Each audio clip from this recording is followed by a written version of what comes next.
Well, happy Saturday, free people of the Rocky Mountain region. This is Brandon from freestatecolorado.com with your weekly roundup for June 17th, 2023. Every week, I take a look at some headlines, articles, news stories from across our great state to give you some information that might be useful to you as a liberty minded individual. Hopefully, you find it entertaining and at the very least interesting. Well, as always, you can find the links to all the news stories I've talked about today on freestatecolorado.com, the website, as well as previous weekly roundups, articles, interviews with some of our Colorado Liberty leaders like Representative Ken DeGraff from Colorado Springs, Taylor Rhodes from Rocky Mountain Gun Owners, the great Natalie Menton on a variety of political issues, whether it was the state legislature this year or property taxes. We actually started a new series this week talking about property taxes in Colorado, mostly from a political angle, of course, kind of the specialty. But really, the first video that came out deals with some of the background, the Gallagher Amendment, Amendment B in 2020 that helped get rid of or repeal the Gallagher Amendment, kind of diving into the political story as to why our property taxes are so high, who are the players behind these schemes, and most importantly, what can you do about it? There's a lot of news about Proposition HH, which is going to be on our November 2023 ballot. Natalie and I are going to show you that that is not the only way to reduce our property taxes and provide you some useful alternatives that I hope you find interesting and useful as a liberty activist. So check that out. Latest series, doing videos nearly every week on that. We'll be seeing over the next few months. So look forward to that. But let's get started on some of our news stories across Colorado this week. This is from KRDO.com. It's a Colorado Springs news station. Interesting one here that I think is a sign of things to come. Colorado Springs attorney says ChatGPT created fake cases he cited in court documents. So you may have seen some of these stories in the news about, school students, whether it's high school or university, using these online AI platforms to develop essays, articles, and more for them, kind of a shortcut way instead of doing the hard work themselves. And this Colorado Springs attorney was caught because the AI platform created documents with fake cases in it. So kind of interesting. This is from June 13th, 2023. Colorado Springs attorney Zachariah Crabble thought he was filing a motion with cited cases that would favor his client's argument, only to find out that many of the cases were made up by artificial intelligence software ChatGPT. Crabble, a licensed Colorado attorney for about a year and a half, was working on his first civil litigation case. He was defending a client that was accused of breaching a car payment agreement. Wow, well, I hope that client got his money back because this is a bad idea from this guy. In a court document admitting his mistake, Crabble said it was the first motion to set aside a summary judgment he had ever researched, drafted, and filed by himself. Well, apparently not entirely by himself. He had heard of ChatGPT, an artificial intelligence chatbot developed by OpenAI, trained to follow instructions in a prompt and provide a detailed response. So he turned to AI technology to help find case laws that would strengthen his client's argument. Wow. So it's pretty interesting to see that this is happening here in Colorado. You got to be really careful out there you can't believe everything you read, everything you see. And in this case, you can't believe what your attorney produces for you. So interesting, definitely a sign of things to come, this brave new world of online artificial intelligence. We'll see where it takes us. Let's move on. Next article here from the Kiowa County Press. Colorado Supreme Court takes case on constitutionality of property tax measure. Really good news here. You may have seen in the news, as I mentioned actually at the beginning of this video, Proposition HH put on the ballot by the governor and his legislative lackeys to steal our tax rebate money for very limited property tax relief. It's being challenged by some of our great liberty activists in Colorado, and fortunately, it looks like there's some progress being made. So this article is from Friday, June 16th, 2023. Joel Mueller, originally printed on the Center Square. The Colorado Supreme Court will rule on the constitutionality of a November ballot initiative to reduce property taxes and use state tax refunds to pay for lost revenue. The state's highest court agreed to review a petition filed by Colorado residents, voters, elected officials, a dozen counties, and Advance Colorado, a conservative advocacy organization. While the court denied a request to hear oral arguments, it directed all parties to electronically file opening briefs of 9,500 words or less by June 30th. Documents answering the other party's brief will be due by July 12th. They normally take up ballot measures, but this is a little abnormal because it's a referred measure, Advance Colorado President Michael Fields said Wednesday. I don't think it was a surprise that they're at least going to take a look at it. Fields expects the Supreme Court to rule on the matter by late July. So this is great news. Proposition HH, put on the ballot, as I said, by Jared Polis, his legislative lackeys, is really a bad idea. It's a bad news for Colorado taxpayers. They would steal our tax refunds, our constitutionally guaranteed tax refunds provided by the Taxpayers' Bill of Rights, also known as TABOR, to fund governments, to give it to local governments for the minor property tax reduction that Proposition HH will implement. So it's great to see. Let's hope it gets struck down. There's a lot of problems with this measure in particular, so we'll definitely keep an eye on it. If it does make it on the ballot, remember that Proposition HH is really bad news. So let's move on. Checking out the denverpest.com. Coloradans challenging COVID vaccine mandates see tepid results from courts, even as legal landscape shifts. Supreme Court justices' recent moves to strengthen religious freedom expected to play a role in mandate cases. So part of the reason I became so vocal during 2020 creating freestatecolorado.com was because obviously of the COVID lockdown tyranny that our governor and others put in our community. Of course, the vaccine passports mandated by the governor for certain positions was very frightening, and it did turn our society into a prison state for a short amount of time. Thankfully, as people resisted, people fought back. Thankfully, we're moving past that, but we're still living out this legacy of this COVID tyranny. So this article from June 16th, 2023 from Shelley Bradbury. Coloradans who brought legal challenges to employers' COVID-19 vaccine mandates have received a tepid response in state courts, even as the wider legal landscape starts to shift to become more friendly toward claims that the right to religious freedom should protect people against mandatory vaccination.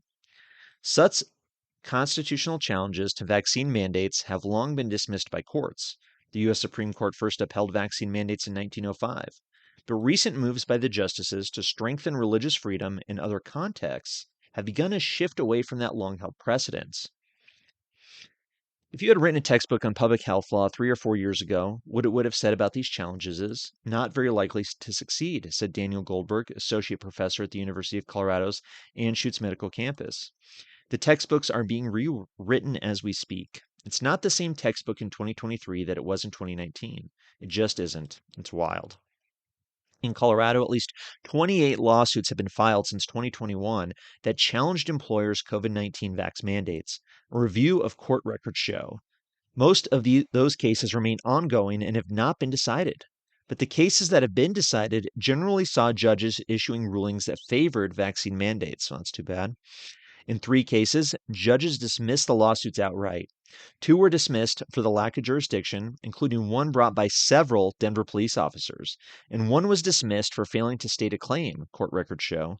Another lawsuit was dismissed voluntarily by the plaintiff. Now, 5 cases were settled, including a challenge to Denver's vaccine mandate that was brought by Colorado construction associations. In that lawsuit, the judge ordered that a case be dismissed for failing to state a claim and for a lack of jurisdiction, and gave the construction associations 30 days to file an amended complaint to keep the case alive. The association settled with the city soon after the ruling. Well, that's kind of good news, I suppose. Hopefully they got some compensation there. The lackluster reception plaintiffs have received in Colorado courts is typical across federal courts, said Dorit Rubenstein-Rees, professor of law at UC Law, San Francisco. So let's hope this changes. Religious freedom obviously is very important. Medical freedom, I would say, is nearly as important as religious freedom. If you don't have control over your own body and what kind of drugs that you allow the government to put into it, then, what freedom do you really have? So let's hope that this vaccine mandate never comes back, never gets going again. But it's going to take the work of individuals, litigating this, fighting in the court of public opinion as well, and of course running for elected office to make sure these COVID tyranny never happens again. So best of luck to the people challenging these COVID vaccine mandates that are still going through the courts. Let's move on.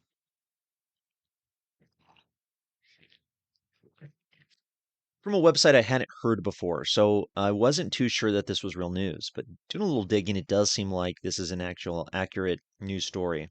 Pretty interesting. TRMLX.com. Pentagon document highlights Representatives Lauren Boebert and Marjorie Taylor Greene, along with other conservatives, as security threats. Now, I thought this was pretty interesting. We've seen the federal government get involved with social media platforms, whether it's Twitter, Facebook, and the like, to censor voices they don't want to hear from. But it's really something to see the Pentagon, to see an actual part of the executive branch going after Congress people, trying to label them as security threats for their words on social media. Very frightening, very a step in the wrong direction for sure. June 9th, 2023, by Danny. All right. The Pentagon has been hard at work keeping us all safe from fringe social media. The Joint Staff Civil Disturbance Cell, an element within the National Military Command Center, NMCC, referenced numerous posts from conservatives such as Flynn, Representative Marjorie Taylor Greene, Representative Lone Boebert, Matt Walsh, and others in a document titled, quote, Alternative Social Media Updates, 6 February 2021, 600. The document highlights specific platforms such as Gab and 4chan as being fringe, yet it also posted screenshots of a tweet from Representative Boebert. So there's an executive summary of the document talking about how fringe social media basically gives attention to any potential domestic or international security concerns. It really goes to show you how the Department of Defense views the American people as a security threat, and that's not a good thing.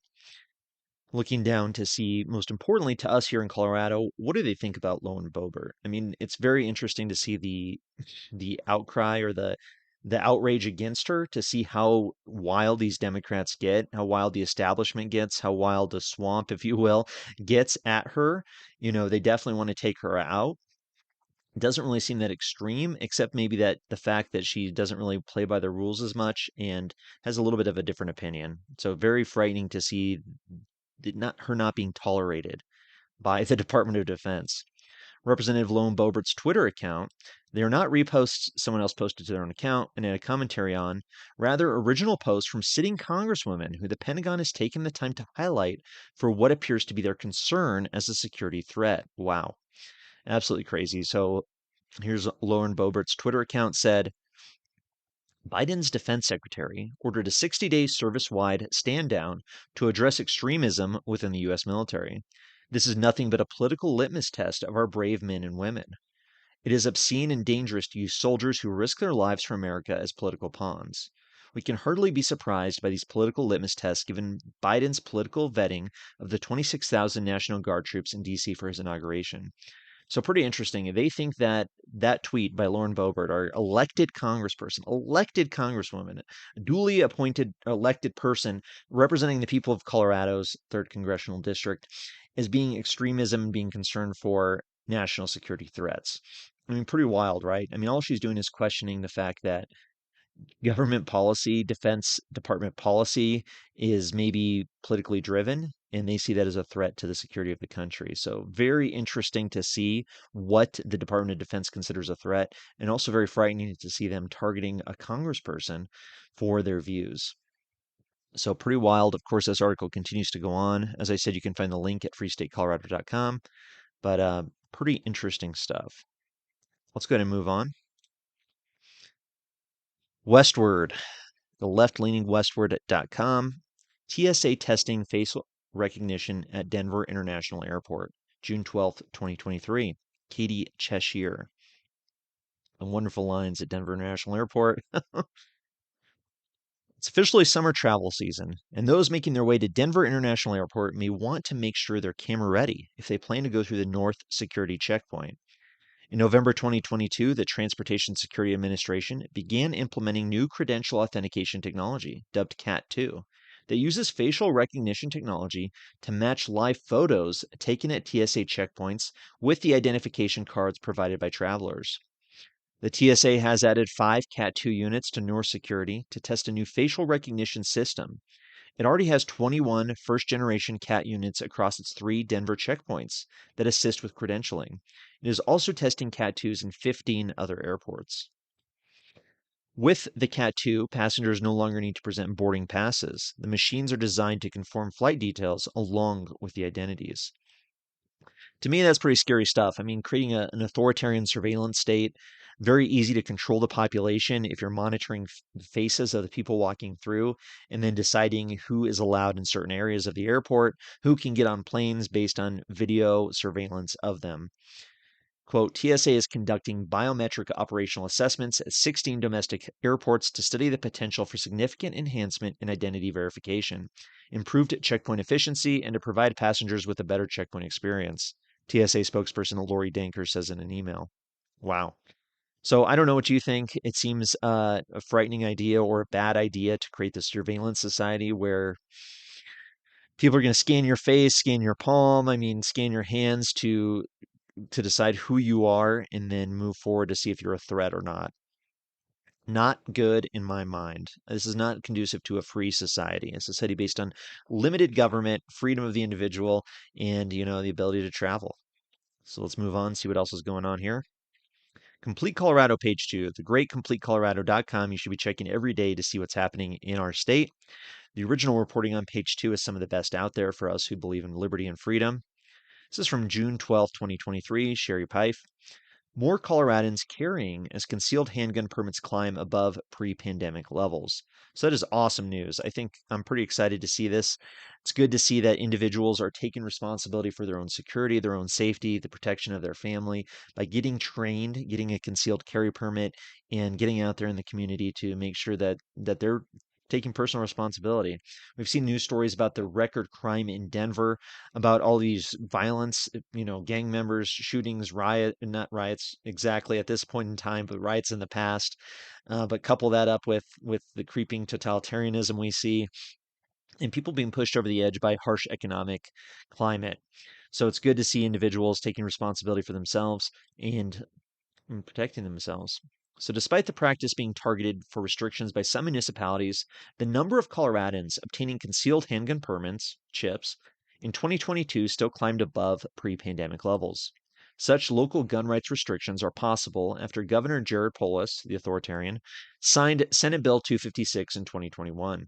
The new law unwound decades of state preemption and allows local governments to manage their own gun laws, but only so long as they are more restrictive than those at the state level, meaning the law only allows for one way, ratcheting up rather than true local control. To date, several communities have been successful in passing laws prohibiting concealed carry in public owned buildings or parks, including Denver, Boulder, and Broomfield. The city of Edgewater originally included such a ban in a broader package of potential ordinances, but backed off after a large public outcry. That's good. Such a patchwork of laws make it tough on gun owners to know where they can and can't carry as they travel the state, and is one of the reasons the legislature originally passed preemption around gun laws. However, except for a surge in permits issued between in 2020 and 2021, at the height of the COVID lockdowns and in the wake of the George Floyd riots, the number of new Colorado residents who have chosen to go through the process to lawfully conceal a weapon is still rising. Awesome news. According to recent data recently released by the County Sheriffs of Colorado, 27,031 new concealed carry permits were issued statewide in 2022, with another 26,622 existing permits renewed. That is down from 2020 and 2021 when permits skyrocketed in Colorado and across the country, but it is 14% increase over 2019 and a 6% increase over 2018. So that is awesome. It's great to see individuals, as I said, taking responsibility for their own safety and security. We saw a story last week where police in Colorado Springs took an hour to respond to a 911 call. So, really, I mean, that's the lesson over the last few years, whether it's COVID or the BLM riots or what have you. The skyrocketing crime, of course, now we're seeing in Denver and the metro area is you can't rely on other people to protect you. You have to take that responsibility yourself. So get trained, learn how to do it, and, be an armed member of your community. Be one of the good guys. Of course, you shouldn't need a concealed carry permit. Big supporter here of constitutional carry, where any law-abiding gun owner, anybody who's legally able to own a gun, should of course be able to carry it concealed on their person without any ridiculous expensive permit or government registration scheme. But this is the system we have for now, so it's good to see Coloradans taking that responsibility. Let's move on. Centersquare.com. Colorado small business disappointed with the legislature, workforce, and inflation. Joe Mueller, The Center Square, June 13th, 2023. Small businesses didn't get help from Colorado's General Assembly during the session ending a few weeks ago, and other problems continue, according to an organization representing the sector. I'd say not only did they not get help by the General Assembly, but the General Assembly was actively working against the business community, as they have for several years, making it a lot harder for businesses to operate in Colorado. National Federation of Independent Businesses Colorado, a group that describes itself as the advocate and voice of small businesses, said its members must turn to Congress to get some assistance. Unfortunately, Colorado's legislature did not take meaningful action this session to brighten the economic outlook among our state's Main Street businesses, Tony Gagliardi, Colorado State Director for NFIB, said in a statement. This leaves the Congress passage of the Main Street Tax Certainty Act and other small pro-business legislation as top priority. So Gagliardi also called for Democrat Governor Jared Polis to call a special session to create an alternative to Proposition HH. I don't think that's a good idea. I don't think giving Jared Polis and the legislature a special session to pass more restrictive laws is a good idea. I think Proposition HH needs to be opposed, needs to be voted down, and a new solution needs to be presented to the people. The NFIB Colorado's comments come with the release of its parent organization's Small Business Economic Trends report.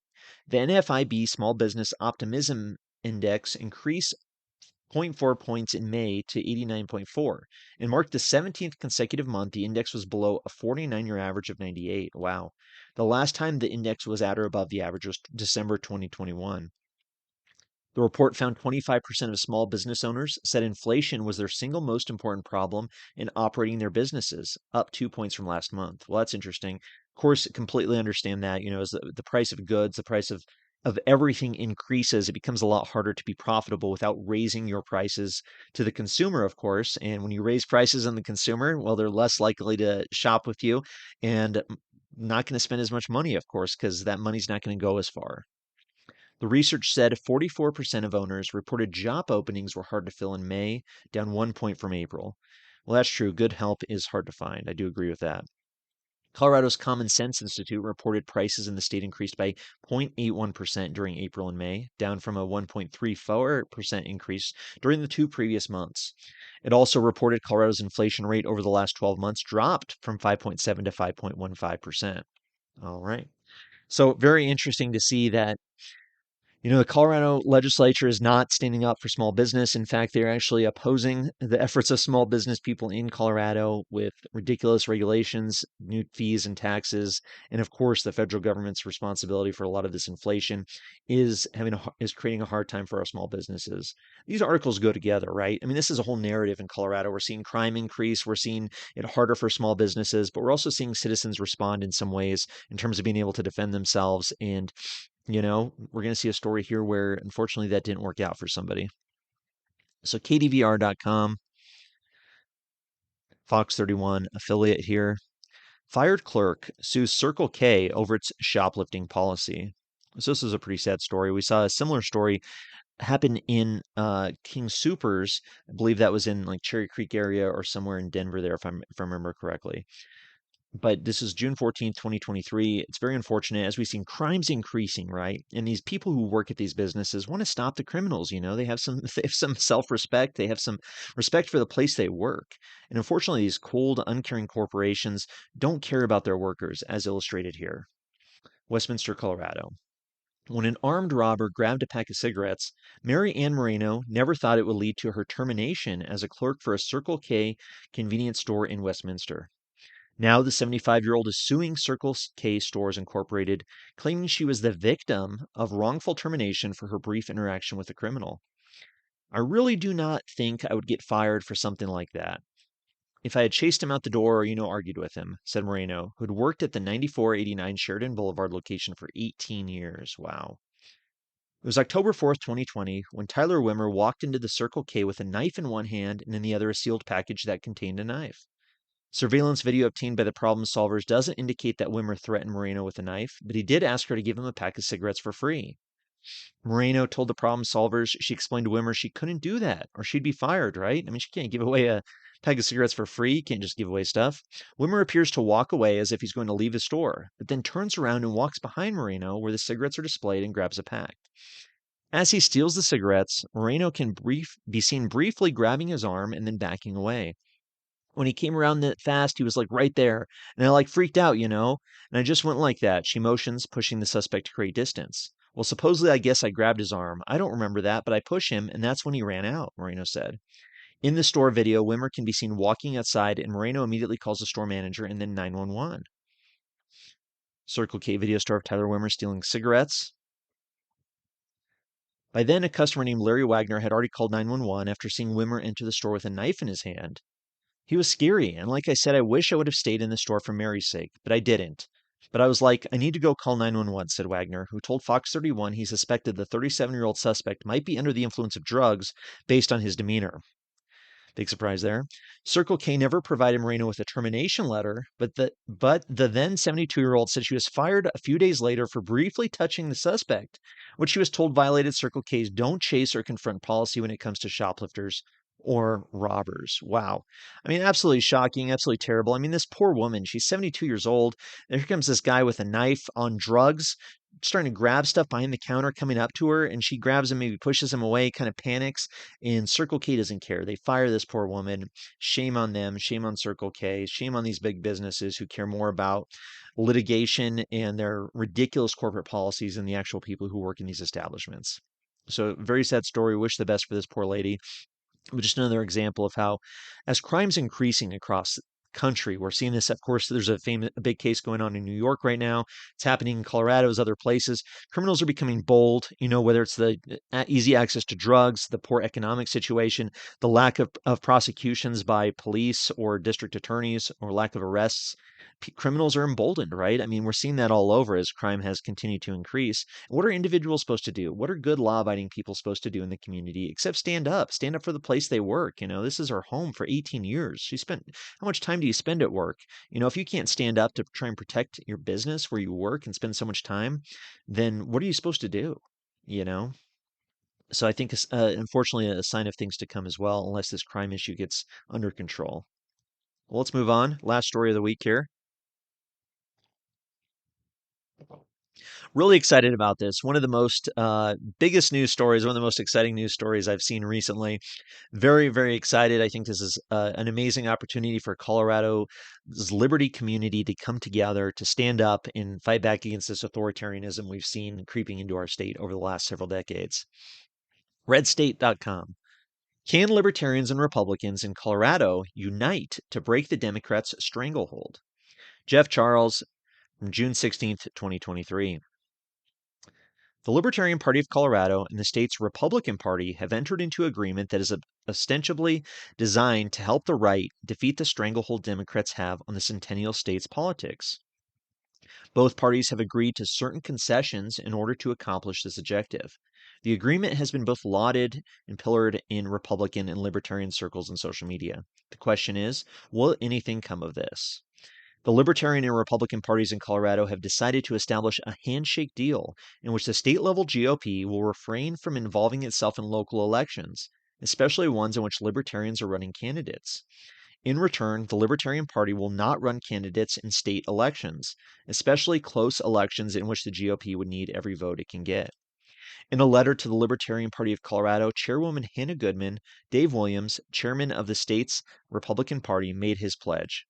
He said the deal is intended to work towards a common goal of promoting limited government and personal freedom in Colorado. Well, truly, that is the Colorado way, and I applaud Dave Williams, applaud Hannah Goodman.